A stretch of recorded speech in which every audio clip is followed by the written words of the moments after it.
একাদশ শ্রেণীর শিক্ষার্থীরা, তোমাদের সবাইকে নতুন বছরের শুভেচ্ছা। আশা করছি সবাই ভালো এবং সুস্থ আছো। তোমাদের মাঝে অনেকদিন পরে উপস্থিত হলাম। শীতকালীন ছুটি পার করে নতুন বছর দিয়ে শুরু করছি। তো তোমাদেরকে আজকে জীববিজ্ঞান প্রথম পত্রের ক্লাস নিব।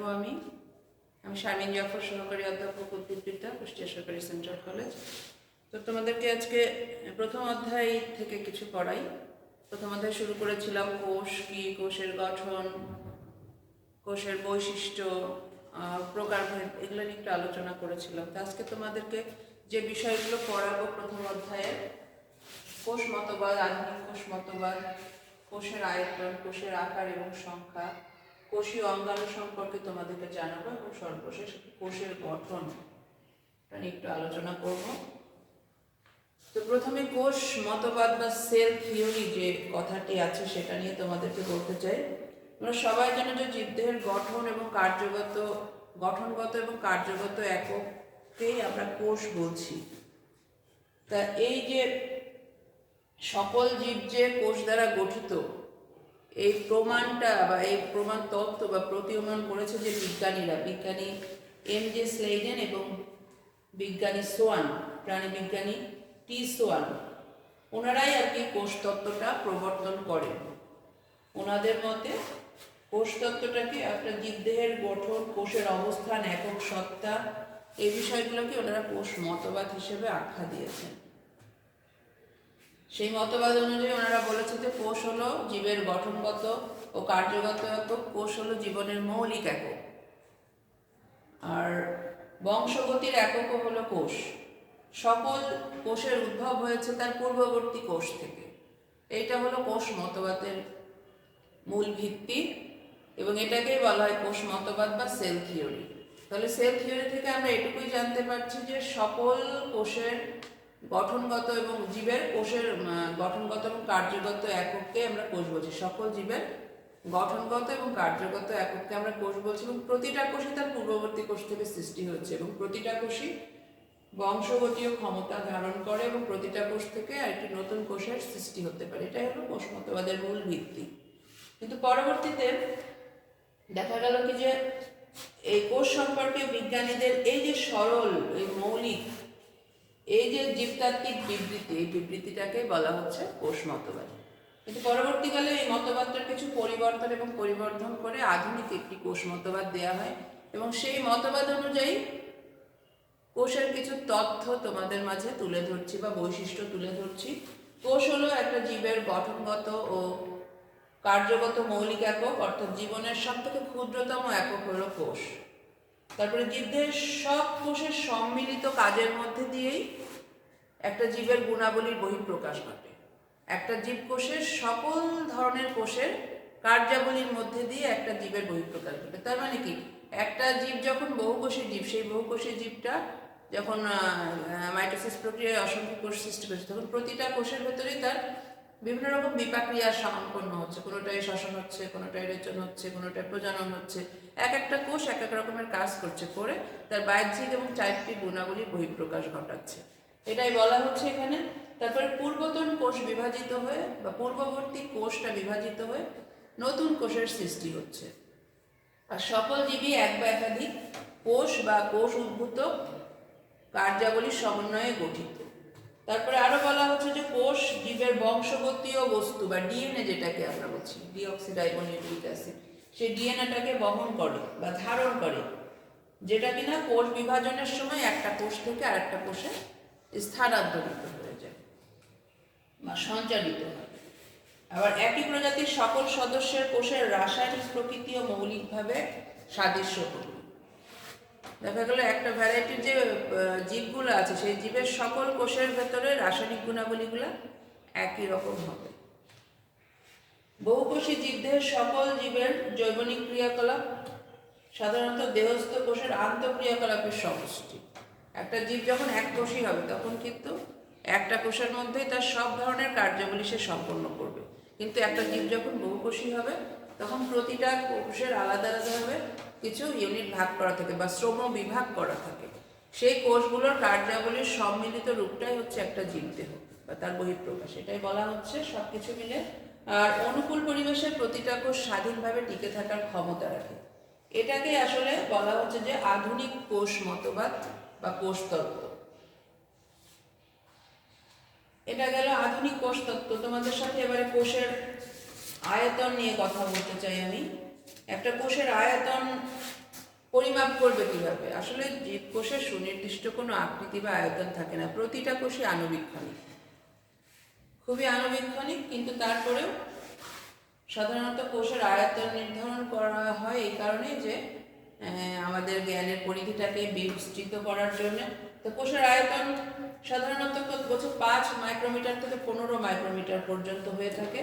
একটি দেহের কোষে সাধারণত কোষের আকার বলছে কি, দেহের একটি সাধারণ কোষের যে আকার বা আয়তন সেটা হচ্ছে 10 মাইক্রোমিটার, আর ওজন হচ্ছে 1 ন্যানোগ্রাম। সাধারণত এখানে আয়তনটাকে মাইক্রোমিটার দ্বারা আমরা করতে পারি। তো সেটাই বলা হচ্ছে যে 10 মাইক্রোমিটার থেকে হতে পারে, এটা সরি ভুল করলাম, 5 থেকে 15 আয়তনটা এরকম হতে পারে। তো সব থেকে ছোট যে কোষটা, সেই কোষটার নাম হচ্ছে মাইকোপ্লাজমা। পিপিএলও প্লিউরোনিউমোনিয়া লাইক অর্গানিজম বা মাইকোপ্লাজমা বলা হয়। আর সব থেকে বড় প্রাণী কোষ উটপাখির ডিম, সেটা অনেক বিবর্ধিত, 117 মিলিমিটার ইন্টু 135 মিলিমিটার বিবর্ধিত হয়। আর যেটাকে মাইকোপ্লাজমার কথা বললাম, সব থেকে ক্ষুদ্র কোষ, তার ব্যাস মাত্র 0.1 মাইক্রোমিটার, মাইকোপ্লাজমা সব থেকে ক্ষুদ্র কোষ। আর সব থেকে বৃহৎ উদ্ভিদ কোষ একটা শৈবাল, যেটার নাম হচ্ছে অ্যাসিটাবুলারিয়া, সেটাও বেশ দীর্ঘ হয়। এর দৈর্ঘ্য বলছে 5 থেকে 10 সেন্টিমিটার পর্যন্ত এটা দীর্ঘ হয়ে থাকে। আয়তন নির্ধারণ আসলেই করা মুশকিল কোষের। এবারে কোষের আকার এবং সংখ্যায় চলে আসি আমি। একটা কোষের আকার, আগেই বলেছি প্রতিটা কোষই আণুবীক্ষণিক হয়ে থাকে। তারপরেও তোমার কোষের যে বাইরের যে অংশটা থাকে, কোষ প্রাচীর, প্লাজমা মেমব্রেন, এগুলোর উপরে ভিত্তি করে এবং কোষের অঙ্গাণুগুলোর ধারণ ক্ষমতার উপর ভিত্তি করে কোষ বিভিন্ন রকম আকৃতি ধারণ করে। গোলাকার, ডিম্বাকার, ষড়ভুজাকার, চারকোণাকার, বেলনাকার, নলাকার ইত্যাদি বিভিন্ন রকম আকৃতি হয়ে থাকে কোষ। আর সংখ্যার কথা যদি বলা যায়, এক কোষী জীব ছাড়া আসলে একটা জীবের কোষের সংখ্যা নির্ধারণ করা খুব কঠিন।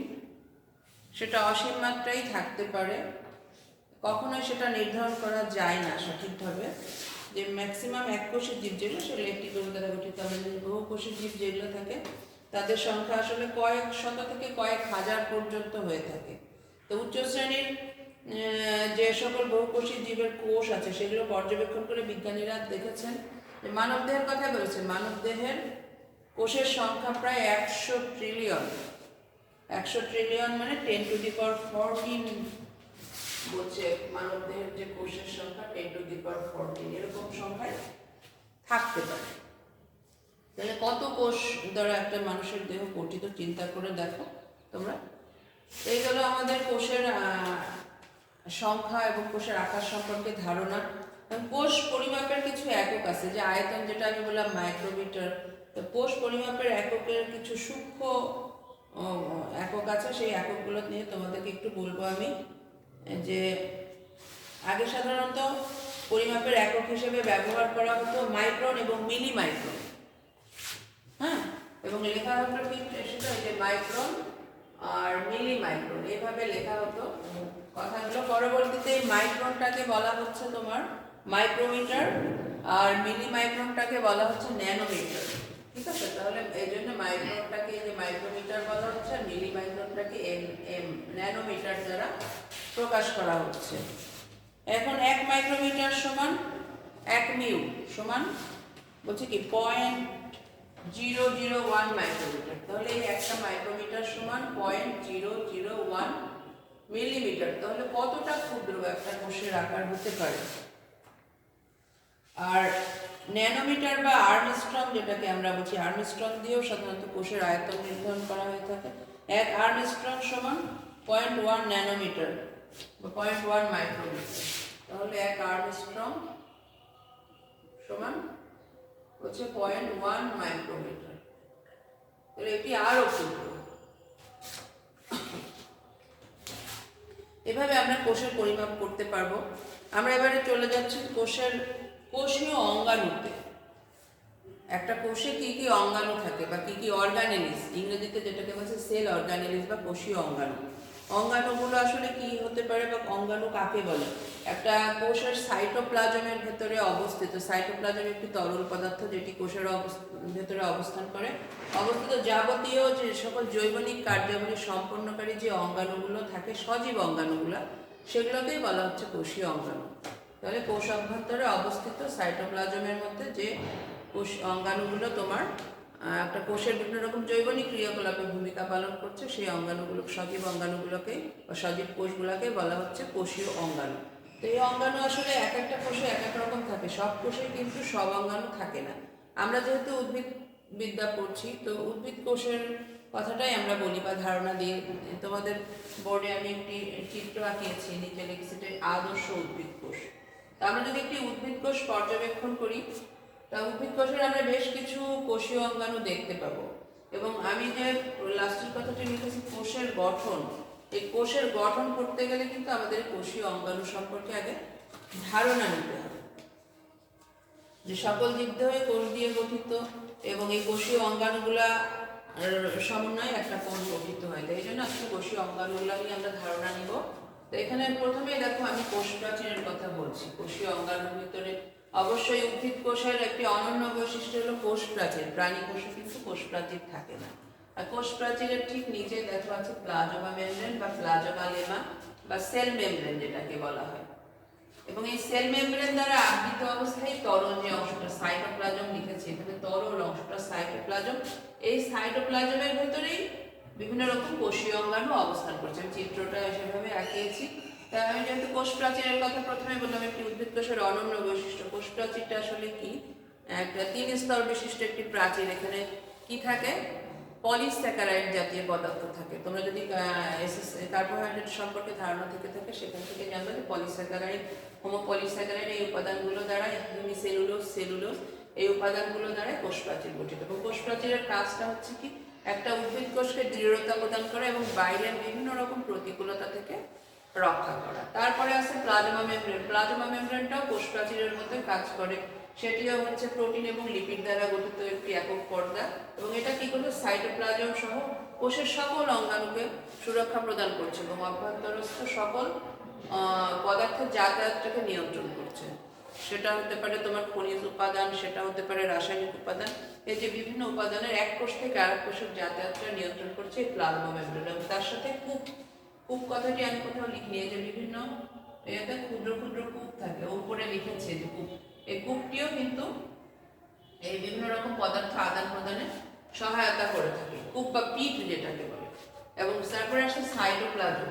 সাইটোপ্লাজম অবশ্যই একটি তরল পদার্থ, এর ভিতরে লিপিড, প্রোটিন এবং খনিজ উপাদান, বিভিন্ন রকম এনজাইম সকল কিছু সমন্বিত থাকে সাইটোপ্লাজম, এবং এর ভিতরে বিভিন্ন রকম কোষীয় অঙ্গাণু ধারণ করে। তো প্রথমেই চলে যাচ্ছে দেখো ইয়েতে, আমি একটা এখানে কি আছে, নিউক্লিয়াস, যেটাকে কিনা বলা হচ্ছে কোষের প্রাণ কেন্দ্র। নিউক্লিয়াসের 4টি অংশ দেখিয়েছি এখানে, নিউক্লিয়ার পর্দা, নিউক্লিওলাস, ঘন গোলাকার গাঢ় একটি অংশ আছে, নিউক্লিওপ্লাজম ভেতরের যে তরল অংশটা থাকে, আর আছে ক্রোমাটিন তন্তু বা যেটাকে বলা হয় ক্রোমাটিন জালিকা। হ্যাঁ, এর ভেতরেই সাধারণত ডিএনএ, আরএনএ এগুলো অবস্থান করে, বংশগতীয় বস্তু যেটাকে বলা হচ্ছে। আর এই নিউক্লিওলাসটাকে বলা হচ্ছে কি নিউক্লিক অ্যাসিডের ভান্ডার। একটা জীবের বংশগতীয় বস্তু ডিএনএ, আরএনএ এবং যে জেনেটিক ভ্যারাইটিস বা চরিত্রগুলো এক বংশ থেকে আরেক বংশ সঞ্চালনের ক্ষেত্রে নিউক্লিয়াস খুবই গুরুত্বপূর্ণ ভূমিকা পালন করে। নিউক্লিয়াস খুবই গুরুত্বপূর্ণ ভূমিকা পালন করে, প্রোটিন সংশ্লেষণ থেকে শুরু করে সব ধরনের গুরুত্বপূর্ণ ভূমিকা এখানে পালন করে। এটি হলো কোষের প্রাণকেন্দ্র। নিউক্লিয়াসের সাথেই দেখো সংলগ্ন অবস্থায় এখানে কিছু পর্দার মতো পদার্থ দেখা যাচ্ছে, কিছু বলা হচ্ছে মসৃণ এন্ডোপ্লাজমিক রেটিকুলাম। এটা না আসলে কি এন্ডোপ্লাজমিক রেটিকুলাম, যেটা হচ্ছে ফিতার মতো থাকে, সুতার মতো থাকে, কিছু ভ্যাসিকল ভ্যাকুয়াল থাকে। তো এটা আর কি যে কিছু হচ্ছে রাইবোজোম যুক্ত, যেটাকে অমসৃণ এন্ডোপ্লাজমিক রেটিকুলাম, সংক্ষেপে আমি ইয়ার লিখেছি, আর এটা হচ্ছে মসৃণ এন্ডোপ্লাজমিক রেটিকুলাম। তো মসৃণ এন্ডোপ্লাজমিক রেটিকুলামটা কি করে? কোষ প্রাচীর গঠন, প্লাজমা মেমব্রেন গঠন এবং অন্যান্য কোষীয় অঙ্গাণুর পর্দা হিসেবে গুরুত্বপূর্ণ ভূমিকা পালন করে বা পর্দা তৈরিতে সহায়তা করে। আর অমসৃণ এন্ডোপ্লাজমিক রেটিকুলামের গায়ে যে রাইবোজোমগুলো আছে, এই রাইবোজোমগুলো কি করে? প্রোটিন সংশ্লেষণে খুবই গুরুত্বপূর্ণ ভূমিকা পালন করে। এরপরে আছে কি, এরকম মাইটোকন্ড্রিয়া। মাইটোকন্ড্রিয়া জীবকোষের একটি খুবই গুরুত্বপূর্ণ অঙ্গাণু, যেটাকে শ্বসন অঙ্গাণুও বলা হয়ে থাকে বা কি বলা হচ্ছে শক্তিঘর বলা হয়ে থাকে। শ্বসন প্রক্রিয়ার ম্যাক্সিমাম ধাপগুলো মাইটোকন্ড্রিয়ার ভেতরে সম্পন্ন হয়। মাইটোকন্ড্রিয়ার ভেতরে ক্রিস্টি থাকে, এই যে যেটাকে এরকম আঙ্গুলের মতো বিবর্ধিত ক্রিস্টি থাকে। এই ক্রিস্টিগুলা কি করছে? এর ভেতরে বিভিন্ন রকম এটিপি সিনথেটেজ বা আরও কিছু ডিএনএ এবং আরও কিছু এনজাইম এবং রাসায়নিক উপাদান আছে, যেগুলো কিনা তোমার শ্বসনের সকল ধরনের কার্যাবলী এখানে সম্পন্ন হয়। এই জন্য এটাকে বলা হচ্ছে যে কোষের পাওয়ার হাউস বা শক্তিঘর। ক্লোরোপ্লাস্ট উদ্ভিদ কোষের আরও একটি গুরুত্বপূর্ণ অঙ্গাণু, যেটি কিনা প্রাণী কোষে থাকে না, এবং এর বদৌলতে একটা উদ্ভিদ কোষ নিজের খাদ্য নিজে তৈরি করতে পারে। সূর্যালোকের উপস্থিতিতে বাইরে থেকে সূর্যের আলোটা নিচ্ছে, ক্লোরোপ্লাস্ট এটার সহায়তায়, সবুজ উদ্ভিদ হতে হবে অবশ্যই, সবুজ উদ্ভিদেই ক্লোরোপ্লাস্ট থাকে, তার সহায়তায় পানি এবং কি করছে কার্বন ডাই অক্সাইড এবং সূর্যের আলো বিক্রিয়া করে কি করছে কার্বোহাইড্রেট জাতীয় খাদ্য তৈরি করছে। এই কাজটি ক্লোরোপ্লাস্টের খুবই গুরুত্বপূর্ণ একটি অঙ্গাণু। এরপরে আছে তোমার রাইবোজোম, ক্ষুদ্র ক্ষুদ্র রাইবোজোম আছে। রাইবোজোমটা আসলে কি প্রোটিন সংশ্লেষণের একক বলা হয়, প্রোটিন সংশ্লেষণ করতে গুরুত্বপূর্ণ ভূমিকা পালন করে। গলজি বডি এটাকে বলে, দেখো গলজি অ্যাপারেটাস আঁকিয়েছি, এগুলো হলো গলজি বডি বা গলজি অ্যাপারেটাস বলে। এগুলোর কাজ আসলে কি যে এগুলো প্রচুর পরিমাণে এনজাইম, লিপিড, প্রোটিন ধারণ করে এবং আরও বিভিন্ন রকম রাসায়নিক উপাদান ধারণ করে, খনিজ উপাদান ধারণ করে, এনজাইম, তারপরে হরমোন, এগুলো ধারণ করে এবং এদের কাজ হচ্ছে বিভিন্ন কোষীয় অঙ্গাণু সৃষ্টিতে সহায়তা করে, শুক্রাণু সৃষ্টিতে সহায়তা করে, বিভিন্ন কোষের পর্দা তৈরিতে এরা সহায়তা করে। লাইসোজোম, এরপরে তো আরেকটি উপাদান লিখেছি লাইসোজোম। লাইসোজোমটা আসলে কি করে? একটা কোষকে যখন কোনো জীবাণু আক্রমণ করে, সেই জীবাণুগুলোকে ধ্বংস করে ফেলতে পারে। লাইসোজোমের ভেতরে এমন কিছু এনজাইম আছে বা এমন কিছু নিঃসরণকারী পদার্থ আছে বা বিষাক্ত টক্সিক জাতীয় পদার্থ আছে, যেটা কিনা বাইরে থেকে কোনো জীবাণু যদি একটা কোষকে আক্রমণ করতে আসে, তখন সে কি করে ফ্যাগোসাইটোসিস প্রক্রিয়ায় বা অটোফ্যাগি প্রক্রিয়ায় ওই জীবাণুগুলোকে ধ্বংস করে ফেলে, নিজের শরীরের ভিতরে নিয়ে বিগলিত করে ফেলে। এভাবে সে কোষটিকে সুরক্ষিত রাখে। আচ্ছা, তারপরে আর কি আছে এর ভেতরে? এই যে কিছু পিনোসাইটিক ফোস্কা আছে, এটা কিনা প্লাজমা মেমব্রেনেরই বিবর্ধিত অংশ। পিনোসাইটিক ফোস্কা এটাও কি করে? বিভিন্ন রাসায়নিক পদার্থ, এনজাইম, তারপরে বিভিন্ন বিপাকীয় বস্তু নিঃসরণে বা ক্ষরণে বা কিছু ইরগাস্টিক সাবস্টেন্স থাকে কোষে বা বর্জ্য পদার্থ, যেগুলো কোষের কোনো কাজে লাগে না, সেগুলো বের করতে এই পিনোসাইটিক ফোস্কা সহায়তা করে, বা যেটাকে নির্জীব বস্তুও বলা হয়ে থাকে। এগুলো সবই সজীব বস্তু। এগুলো সবগুলোর ভিতরে প্রোটোপ্লাজম, সাইটোপ্লাজম আছে, আর কিছু নির্জীব বস্তু আছে, সেগুলো এই পিনোসাইটিক ফোস্কার মাধ্যমে কোষ বাইরে বের করে দেয়। আচ্ছা, আর কি আছে? এই যে কিছু লম্বা কাঠির মতো মাইক্রোটিউবিউলস বলে এগুলাকে। মাইক্রোটিউবিউলস গুলা হচ্ছে তোমার মাইক্রোবডিস বলা হয়ে থাকে মেনলি কোষের। এই মাইক্রোটিউবিউলস গুলা কাজ কি? কোষ বিভাজনের সময় তো নিউক্লিয়াস সহায়তা করে বা ডিএনএ থাকে, যেটা এক কোষ থেকে আরেক কোষে চলে যাচ্ছে। তা কোষ বিভাজনের সময় যে কাঠামোগুলা তৈরি হয়, স্পিন্ডল তন্তু বলো বা আকর্ষণ তন্তু সৃষ্টি হয়, একটা ফ্রেম তৈরি করে। নিউক্লিয়াস তো গোলাকার থাকে, কিন্তু যখন ক্রোমোজোমগুলোকে বিভাজিত করার জন্য কিছু আকর্ষণ তন্তু বা কিছু ফ্রেম সৃষ্টি হয় বা মেরু সৃষ্টি হয়, দুই মেরু বিশিষ্ট একটি অঙ্গ সৃষ্টি হয়। সেই অঙ্গগুলো বা এই মেরু সৃষ্টিতে মাইক্রোটিউবিউলস খুবই গুরুত্বপূর্ণ ভূমিকা পালন করে এবং এখানে কোষ প্লেট, যেটা বলে কোষ প্লেট সৃষ্টিতেও, দুইটা কোষকে বিভাজিত করতে কোষ প্লেট সৃষ্টি হয়, তারপরে আলাদা করে কোষ প্রাচীর সৃষ্টি করে। তো সেই কোষ প্লেট সৃষ্টিতেও মাইক্রোটিউবিউলসগুলো খুবই গুরুত্বপূর্ণ ভূমিকা পালন করে। এবং সবশেষে দেখো কোষের মাঝখানে একটি ফাঁকা অংশ দেখো, যেটাকে বলা হচ্ছে কোষ গহ্বর। এই কোষ গহ্বরটা খুবই গুরুত্বপূর্ণ বলে। এটা কি করছে? কোষের অন্তঃস্থ যে উপাদানগুলো আছে, বঙ্গাণুগুলো, সেগুলোর ভিতরে ভারসাম্য রক্ষা করতে সহায়তা করছে। কোষ গহ্বরের এই চারিপাশের পাতলা একটি আবরণ থাকে, এটাকে বলে টনোপ্লাজম বলা হয়। এবং এটাও তোমার বিভিন্ন রকম রাসায়নিক উপাদান, এনজাইম, তারপরে বিভিন্ন রকম খনিজ উপাদানে ভরপুর। এবং এটা তোমার যে কাজটা করে, যে কোষটাকে ভারসাম্য রক্ষা করে, কোষটার দৃঢ়তা প্রদান করে এবং বিভিন্ন রকম বিপাকীয় কার্যে গুরুত্বপূর্ণ ভূমিকা পালন করে।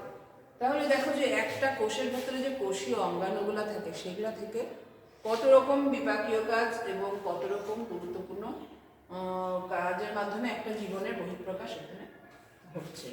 তো ঠিক আছে, আজকে তোমাদের সাথে এটুকুই। এর পরবর্তী ক্লাসে তোমাদের সাথে কোষের যে গঠনটা, কোষের অঙ্গাণুগুলোর গঠন, সেগুলো নিয়ে আসবো। সবাই ভালো থেকো।